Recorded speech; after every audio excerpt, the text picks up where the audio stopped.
प्रसाद अली खान से आचार्य राजनीति विज्ञान विभाग राज के बंगला में आधारित डिप्लोमा में कार्यरत हूँ। जैसा कि हमने मार्क्स के सिद्धांतों में मार्क्स के जीवन पीछे, उसके बाद में अतिरिक्त मूल्य का सिद्धांत, योद्धात्मक भौतिकवाद का सिद्धांत और श्रमिक के से संबंधित जो सिद्धांत है उन सभी का हमने इतिहास के आर्थिक व्याख्या का सिद्धांत, अतिरिक्त मूल्य का सिद्धांत, संघर्ष का सिद्धांत इत्यादि का अध्ययन किया था। आज हम मार्क्स द्वारा प्रतिपादित साम्यवाद की अवधारणा का अध्ययन करेंगे यानी कि सिद्धांत का अध्ययन करेंगे। जब समाज में पूंजीवाद का वर्चस्व सर्वत्र था, उसके परिणाम स्वरूप आर्थिक विषमता को प्रोत्साहन मिला। समाज पूंजीपति व श्रमिक वर्ग में विभाजित हुआ। तमाम आर्थिक संसाधन पूंजीपतियों के हाथ में केंद्रित हो गए। समाज का बहुसंख्यक वर्ग शोषण यानी श्रमिक जो शोषण, अन्याय, अत्याचार का शिकार हो रहा था। अतः पूंजीवाद के एकाधिकार को ध्वस्त करने एवं समता के अधिकार, समता पर आधारित समाज की स्थापना करने के लिए व्यवहारवाद, साम्यवादी, मार्क्सवादी विचारधारा का उदय होता है। आधुनिक साम्यवाद का प्रतिपादक कार्ल मार्क्स को ही माना जाता है। यद्यपि राजनीतिक चिंतन के इतिहास में सर्वप्रथम प्लेटो साम्यवाद के विचार का प्रस्तुत करता है। परिवार और पत्नियों का साम्यवाद और संपत्ति का साम्यवाद की व्याख्या करता है, लेकिन उनके ये विचार आधुनिक मार्क्सवाद साम्यवाद से काफ़ी भिन्न है। जहाँ प्लेटो का उद्देश्य दार्शनिक शास्त्र का निर्माण करना, उससे कंचन कामिनी के प्रभाव से बचाना था, वहीं कार्ल मार्क्स समाज की तत्कालीन आर्थिक परिस्थितियों को आधार मानकर श्रमिकों को पूंजीपतियों के शोषण से मुक्ति दिलाना चाहता था। इसके लिए मार्क्स ने राज्य का विरोध किया और कहा कि राज्य श्रमिकों के शोषण बढ़ाने में सहायता प्रदान करता है। राज्य समय समय पर कानून का निर्माण कर पूंजीपतियों का हित साधना और राष्ट्रवाद की भावना के आड़ में श्रमिकों का शोषण सहन करने के लिए व्यवस्था करती है। इसलिए राज्य एक शोषणकारी संस्था है। अतः आदर्श अवस्था में राज्य का अभाव होगा। मार्क्स राज्य एवं पूंजीपतियों से मुक्ति पाने के लिए मजदूरों को आह्वान करता है कि दुनिया के मजदूरों, तुम एक हो जाओ, तुम्हारे पास खाने के लिए, खोने के लिए कुछ नहीं है सिवाय बेड़ियों के। इस आधार पर विश्व के तमाम श्रमिकों को एक मंच पर लाने का प्रयास कर राष्ट्रवाद का विरोध, अंतर्राष्ट्रवाद का समर्थन करता है। कार्ल मार्क्स इतिहास की आर्थिक व्याख्या करते हुए कहता है कि समाज में हमेशा दो वर्ग रहे हैं, इनके बीच पारस्परिक संघर्ष रहता है। यही स्थिति कार्ल मार्क्स के अनुसार उसके समय भी, अर्थात समाज पूंजीपति और श्रमिक के रूप में बंटा हुआ था। श्रमिक अभाव की जिंदगी व्यतीत कर रहे थे, जिसकी परिणति वर्ग संघर्ष के रूप में होती है, जिसमें पूंजीपतियों की पराजय होती है, लेकिन इसके बावजूद पूंजीवाद के अवशेष रहते हैं। अतः इसको समूल नष्ट करने के लिए सर्वसाधारण वर्ग की तानाशाही स्थापित होगी। इसके पश्चात साम्यवाद की आदर्श अवस्था वर्ग विहीन, राज्य विहीन, शासन विहीन समाज की होगी। राज्य की स्थिति, शक्तियाँ, समाज की आर्थिक व्यवस्था इत्यादि के बारे में अनेक प्रकार की विचारधाराएं प्रचलित है, जिनमें से साम्यवाद भी एक महत्वपूर्ण विचारधारा है। साम्यवाद को आधुनिक मार्क्सवाद के रूप में जाना जाता है, क्योंकि साम्यवाद का पिता संस्थापक कार्ल मार्क्स को ही माना जाता है। जहाँ राज्य के संबंध में व्यक्तिवाद और पूंजीवाद ऐसी विचारधाराएं हैं जो राज्य को सीमित कर व्यक्ति के हित पर अधिक बल देता है। उसके अनुसार व्यक्ति अपने हित के बारे में सर्वोच्च होता है। इसके अतिरिक्त पूंजीवाद एक ऐसे दृष्टिकोण जो समाज के आर्थिक ढांचे को निजी क्षेत्रों में देने के पक्ष में है। इस प्रकार जब पूंजीवादी का प्रभाव विश्व की अर्थव्यवस्था पर व्यापक रूप से पड़ रहा था और आर्थिक विषमता बढ़ती जा रही थी, तब इस पूंजीवादी के विरोध के कारण ही साम्यवादी विचारधारा का उद्भव हुआ। साम्यवाद एक इसी प्रकार की व्यवस्था जो उत्पादन व वितरण के साधनों पर व्यक्ति के नियंत्रण का विरोध करती है तथा इस पर समाज के नियंत्रण के पक्षधर है। यद्यपि सोवियत संघ में 1917 में साम्यवादी क्रांति के बाद मार्क्स के सिद्धांत को वैसा का वैसा लागू नहीं किया गया, लेकिन लेनिन द्वारा इसमें कुछ परिवर्तन करके लागू किया गया। लेकिन साम्यवाद का मूल आधार तो मार्क्स के सिद्धांत ही है। प्रत्येक देश जहाँ जहाँ साम्यवाद है वहाँ पर पर्याप्त अंतर रहा है, जैसे भारतीय साम्यवादी और अरब साम्यवादी, चीनी साम्यवाद आदि। यहाँ पर क्षेत्र और प्रकृति के कारण यह अंतर आ सकता है। साम्यवाद राज्य एवं वर्गों की अनुपस्थिति तथा सामाजिक, आर्थिक, राजनीतिक के क्षेत्र में समता के पक्षधर विचारधारा है। साम्यवाद मुख्यतः आर्थिक विचारधारा है, जिसके मुताबिक प्रत्येक व्यक्ति के जीवन की न्यूनतम आवश्यकताओं की पूर्ति होनी तथा प्रत्येक व्यक्ति अपनी क्षमता के अनुसार काम करेगा, काम के अनुसार पारिश्रमिक प्राप्त करेगा। साम्यवाद समाजवाद का वह विकसित स्वरूप है जिसमें व्यक्तिगत संपत्ति और आर्थिक शोषण का ही नहीं बल्कि जन कल्याण का साधन है। साम्यवाद को परिभाषित करते हुए गेटी लिखता है कि साम्यवाद मानव विकास के लिए भौतिकवादी सिद्धांत पर आधारित एक दर्शन है, जिसका प्रारंभ कार्ल मार्क्स और फ्रेडरिक एंजल्स से हुआ। इनको लेनिन और स्टालिन सहित एक नई विचारधारा के पैगंबरों के रूप में सम्मानित किया जाता है, जिनका मातृत्व प्रेम नहीं वर्ण संघर्ष और विद्रोह का सिद्धांत है। यानी कि सीएम जॉर्ज ने साम्यवाद को एक पद्धति का सिद्धांत कहा है। उन्होंने के शब्दों में, यानी सीएम जॉर्ज के शब्दों में, साम्यवाद उन सिद्धांतों का प्रतिपादन करता है जिनके आधार पर समाज की पूंजी वादी व्यवस्था परिवर्तन साम्यवादी व्यवस्था के रूप में होता है। इसके दो आधारभूत सिद्धांत है। वर्ग संघर्ष साम्यवादी विचारधारा के निम्नलिखित सिद्धांतों का विश्लेषण किया जा सकता है तथा क्रांति अर्थात श्रमिक वर्ग द्वारा बलपूर्वक सत्ता प्राप्त करना होता है। साम्यवाद के प्रमुख सिद्धांत में द्वंद्वात्मक भौतिकवाद। साम्यवाद मार्क्स के द्वारा बतलाए गए द्वंद्वात्मक भौतिकवाद में विश्वास करते हैं और इसके आधार पर बतलाते हैं कि पूंजीवादी व्यवस्था बाद की स्थिति है जिसमें यह बुराई है कि समाज गरीब अमीर दो वर्गों में बढ़ जाता है, परिणामस्वरूप समाज संघर्ष होता है। प्रतिवाद के रूप में पूंजीवाद की समाप्ति होती है, समाज का सामाजिकरण कर दिया जाता है, सर्वहारा की तानाशाही स्थापित हो जाती है। कुछ समय के पश्चात इन दोनों स्थितियों से के मिलने के बाद प्रतिक्रिया के परिणाम स्वरूप साम्यवाद के इस रूप में साम्यवाद का उदय होता है जिसमें ना राज्य रहेगा, ना वर्ग रहेगा, ना शोषण होगा। साम्यवादी इस सिद्धांत द्वारा पूंजीवाद के अंत की संभावना व्यक्त करते हैं। इतिहास की आर्थिक व्याख्या, यानी इतिहास की आर्थिक व्याख्या का जैसे पहले बताया था, इतिहास कुछ महान व्यक्तियों की क्रियाकलापों का परिणाम मात्र है, बल्कि वे इस बात को मानते हैं कि इतिहास की सभी घटनाएं आर्थिक अवस्थाओं में होने वाले परिवर्तनों अर्थात उत्पादन के संबंधों के परिवर्तन का परिणाम है। साम्यवाद के अनुसार सामाजिक जीवन में परिवर्तन ईश्वर की इच्छा है, कुछ महापुरुषों के कार्यकलापों का परिणाम मात्र नहीं बल्कि कुछ निश्चित नियम है। अर्थात सामाजिक व्यवस्था उत्पादन की स्थिति उत्पादन के साधनों पर निर्भर करती है। सामाजिक व्यवस्था पर उस वर्ग का अधिकार रहता है जिसका उत्पादन के साधनों पर प्रभुत्व है। वे इतिहास की आर्थिक व्याख्या के द्वारा पूंजीवादी के अंत और साम्यवाद के आगमन की बात करते हैं। मार्क्स के अनुसार मनुष्य जीवन के समस्त पहलू आर्थिक स्थिति से निर्धारित होते हैं। अतिरिक्त मूल्य का सिद्धांत। साम्यवादी मार्क्स की इस बात को मानते हैं कि किसी वस्तु का मूल्य इस बात पर निर्भर होना चाहिए कि उसमें कितना श्रम लगा है, क्योंकि श्रम ही धन के उत्पादन का साधन, लेकिन यह वह वस्तु बाजार में काफ़ी ऊंची कीमत पर बेची जाती है जो मुनाफा होता है, जो कि वास्तव में अतिरिक्त मूल्य है। उसे पूंजीपति स्वयं हट लेते हैं, मजदूरों को नहीं देते हैं। माल तैयार करने में जो लागत आती है और जिस मूल्य में माल बिकता है इसमें जो अंतर होता है जिससे मुनाफा या लाभ कहा जाता है, साम्यवादी उस अतिरिक्त मूल्य कहते हैं। और यह अतिरिक्त मूल्य यानी कि मुनाफे मजदूरों के श्रम का परिणाम है, इसलिए यह मजदूरी को मिलना चाहिए। इसके अलावा साम्यवादी ये मानते हैं कि अतिरिक्त मूल्य श्रमिकों को दिया जाए तो समाज में श्रमिकों की आर्थिक स्थिति अच्छी हो जाएगी, गरीब और अमीरों के बीच जो खाई है वह समाज समाप्त हो जाएगी। मार्क्स के अनुसार अतिरिक्त मूल्य उन दोनों मूल्यों में अंतर करता है जिन्हें एक मजदूर पैदा करता है और प्राप्त करता है। वर्ग संघर्ष में विश्वास, यानी साम्यवाद कार्ल मार्क्स के इस सिद्धांत में विश्वास करते हैं कि मानव जाति के शुरू में ही दो वर्ग चले आ रहे हैं, शोषित और दूसरा शोषक, अर्थात एक मजदूर दूसरा पूंजीपति। इनके हित आपस में टकराते हैं क्योंकि पूंजीवादी कम से कम मजदूरी देकर ज़्यादा से ज़्यादा मुनाफा या लाभ कमाना चाहता है, जबकि मजदूर अपने श्रम के मूल्य अधिक चाहते हैं। पूंजीपति बिना मेहनत किए विलासीपूर्ण और आराम की जिंदगी जीते हैं, जबकि मजदूर दिन रात कठिन मेहनत के बावजूद भी उन्हें दो वक्त की रोटी नहीं मिलती। इस प्रकार मार्क्स का यह कहना है कि पूंजीवाद मजदूर वर्ग अपने शोषण से मुक्ति के लिए संगठित होकर क्रांति करेंगे और जिसके कारण पूंजीवाद लगभग समाप्त हो जाएगा।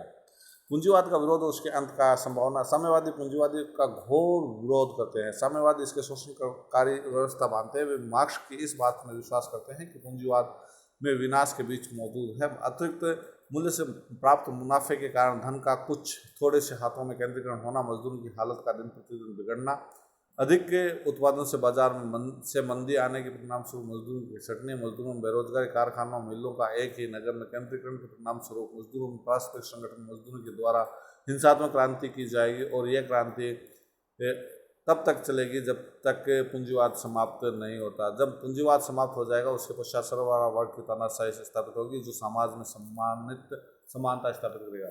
सर्वहारा वर्ग की तानाशाही में विश्वास। साम्यवादी मार्क्स की इस विचारधारा के समर्थक है कि जब पूंजीवाद के खिलाफ मजदूरों द्वारा हिंसात्मक क्रांति की जाएगी उसके परिणाम स्वरूप पूंजीवाद लगभग समाप्त हो जाएगा। उसके बाद सर्वहारा वर्ग की तानाशाही कुछ समय के लिए कायम होगी जो कुछ बचे हुए पूंजीवाद के तत्वों को समाप्त करेगी। उत्पादन के साधनों का सामाजिकरण किया जाएगा ताकि एक वर्ग विहीन, राज्य विहीन और शोषण विहीन समाज की स्थापना की जा सके। हिंसात्मक क्रांति में विश्वास। साम्यवादी इस विश्वास करते हैं कि पूंजीवाद का अंत और साम्यवाद की स्थापना शांतिपूर्ण तरीके से नहीं हो सकता। पूंजीवादी अपनी इच्छा से शोषण करना बंद नहीं कर देंगे, न ही उत्पादन के साधन पर अपना स्वामित्व छोड़ेंगे, बल्कि वे तो अधिक मजदूरों का शोषण करने में लगे रहेंगे। इसलिए श्रमिक संगठित होकर पूंजीवाद को समाप्त करने के लिए हिंसात्मक क्रांति करेंगे जिसके दौरान ही पूंजीवाद का अंत होगा, साम्यवादी सत्ता कायम होगी। इस व्यवस्था में कृषि के द्वारा कृषि का शोषण नहीं किया जाएगा। प्रजातंत्र का विरोध, साम्यवादी प्रजातंत्र का घोर विरोध करते हैं और लोकतंत्र के संदर्भ में एक मानते हैं कि लोकतंत्र जनता का शासन नहीं है अपितु पूंजीपतियों का शासन है। मार्क्स के मतानुसार पूंजीपतियों द्वारा अपने विभिन्न स्वार्थों को पूर्ण करने के लिए लोकतंत्र की स्थापना की गई। साम्यवादी प्रजातंत्र की आलोचना करते हुए कहते हैं कि इस व्यवस्था में जो राजनीतिक स्वतंत्रता समानता होती है वो आर्थिक स्वतंत्रता के बिना मात्र दिखावा है, क्योंकि पूंजीपति चुनाव के समय मजदूरों गरीबों को कुछ धन देकर उनका वोट खरीद लेते हैं और अपने लोगों को तथा स्वयं आगे चलकर अपने हितों के लिए शोषणकारी कानूनों का निर्माण करते हैं। इस प्रकार साम्यवादियों का मानना है कि अधिक आर्थिक समानता लोकतंत्र से नहीं अपितु साम्यवाद से ही आ सकती है। धर्म का विरोध, साम्यवाद का यह भी एक प्रमुख सिद्धांत है कि धर्म का घोर विरोध करते हैं। वे मार्क्स के सिद्धांत में विश्वास करते हैं कि धर्म एक अफीम के समान है। वे साम्यवाद के दर्शन को अस्वीकार करते हुए उसको विकास में बाधक और शोषणकारी मानते हैं। धर्म लोगों को सामाजिक आर्थिक अन्याय को सहन करने की शिक्षा देकर शोषण के विरुद्ध आवाज उठाने में से रोकता है।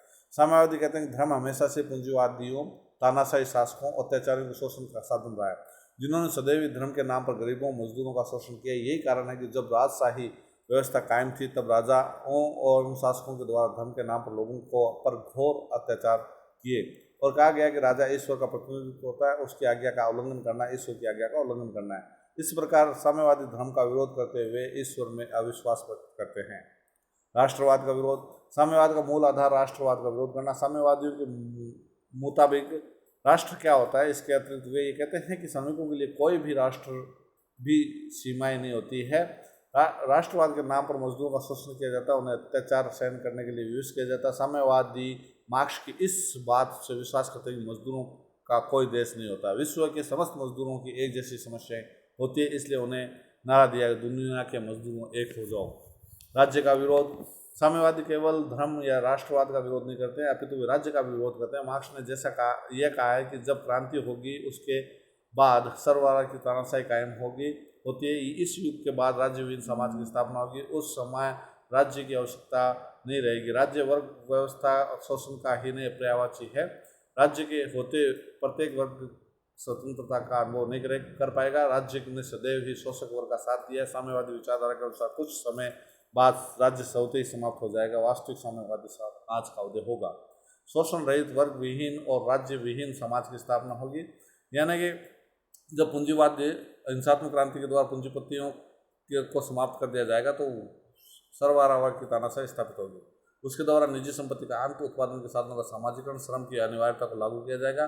परिणाम स्वरूप समाज में ना तो कोई वर्ग होगा ना ही किसी का शोषण होगा। अतः राज्य की आवश्यकता नहीं होगी। राज्य की समाप्त कर दिया जाएगा। राज्य को समाप्त कर दिया जाएगा। समानता पर आधारित वर्ग विहीन, राज्य विहीन और तकनीकी दृष्टि से उन्नत समाज की स्थापना की जाएगी। ये साम्यवाद की अंतिम व्यवस्था होगी। वितरण व्यवस्था में विश्वास, साम्यवादी समानता पर आधारित विचारधारा है जिसके तहत ये माना जाता है कि सभी लोगों को समान रूप से परिश्रम करना होगा। सभी लोगों को समान रूप से आवश्यकता पूर्ति हेतु वस्तुएं दी जाएगी। इसमें व्यक्ति और वर्ग के साथ भेदभाव नहीं किया जाएगा। मध्यम वर्ग का विरोध, साम्यवादी मध्यम वर्ग का विरोध करते हैं। इसके संदर्भ में कहना है कि मध्यम वर्ग पूंजीपति के प्रति समर्पित वर्ग है। जो कुछ लोग मजदूर आंदोलन में भाग लेते हैं वे अपने नेतागिरी के लिए ऐसा करते हैं और जब उन्हें मौका मिलता है तब वे पूंजीपतियों के साथ हो जाते हैं। इस प्रकार मध्यम वर्ग के लोगों से बचना चाहिए। सारांश में साम्यवादियों के मध्यम वर्ग के प्रति अच्छी धारणा नहीं थी। आलोचना के बारे में हम कह सकते हैं कि यानी विचारधारा की तुलना माना जा सकता है जिसमें शोषण के विरुद्ध समानता पर आधारित विचारधारा है। दमन और असमानता का कोई स्थान नहीं। ये श्रमिकों को संगठित करने और पूंजीपतियों को शोषण से बचाने का विचारधारा है। इसके परिणाम स्वरूप मजदूर जागृति का संचार हुआ है। इसमें धर्म, जाति, अंधविश्वास आदि का कोई स्थान नहीं। ये श्रम समाज पर आधारित विचारधारा है। यानी साम्यवाद ने स्पष्ट स्वीकार किया कि आर्थिक समानता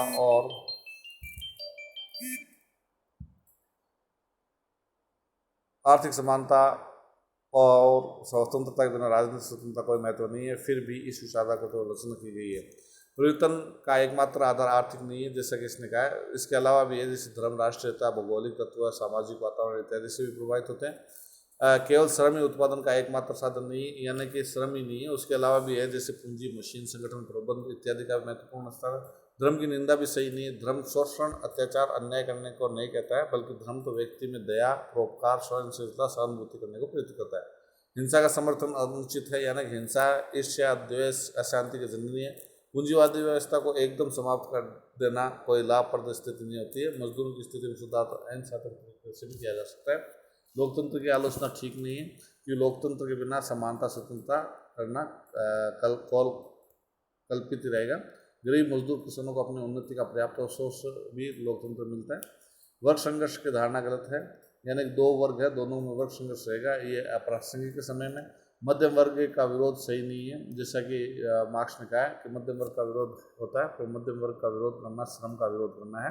राज्य का विरोध गलत है, यानी राज्य विहीन समाज की स्थापना करना चाहता है मार्क्स, परंतु ऐसा स्थिति पैदा अभी नहीं हो सकती।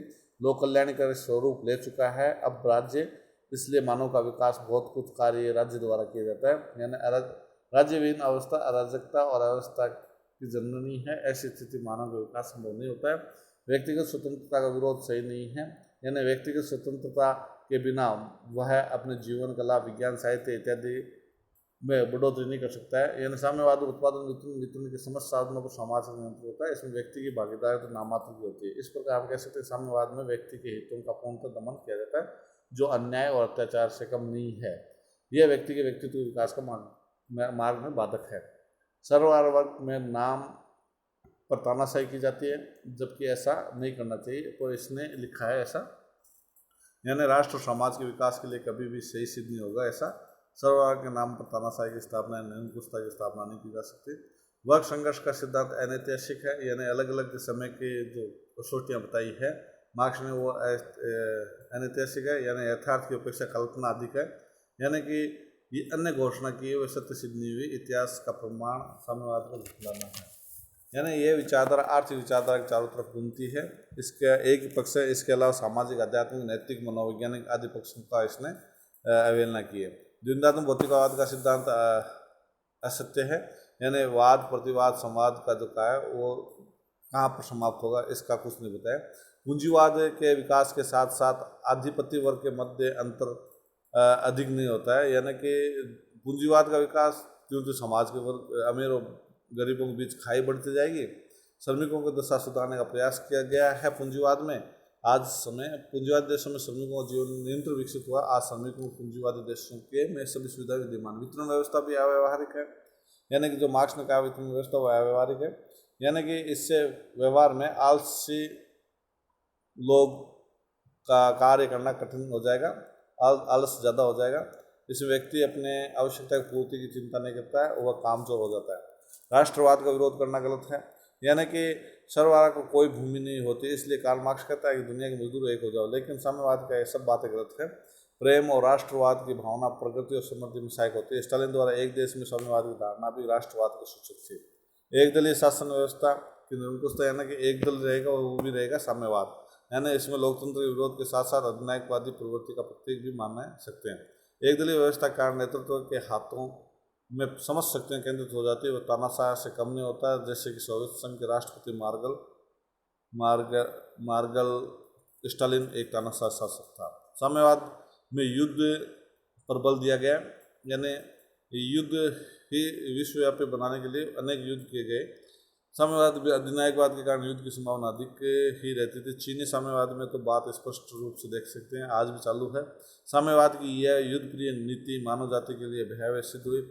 प्रोफेसर क्लियो हैंट तो साम्यवाद को विश्व की सबसे बड़ी विध्वंसक शक्ति कहते हैं। साम्यवाद की भविष्यवाणी सही नहीं है, यानी कि जैसे अमेरिका, इंग्लैंड, फ्रांस आदि आज भी पूंजीवादी हैं। साम्यवाद की स्थापना हुई तो वहाँ पर भी एक दल की तानाशाही स्थापित हुई, और वर्तमान में तो विश्व में अनेक देशों में साम्यवाद का अंत भी हो गया, जैसे साम्यवादी रूस में, क्यूबा, चीन, उत्तरी कोरिया, वियतनाम में साम्यवाद का अस्तित्व रहा है, और उसमें भी निजीकरण पर बल दिया जाने लग गया है।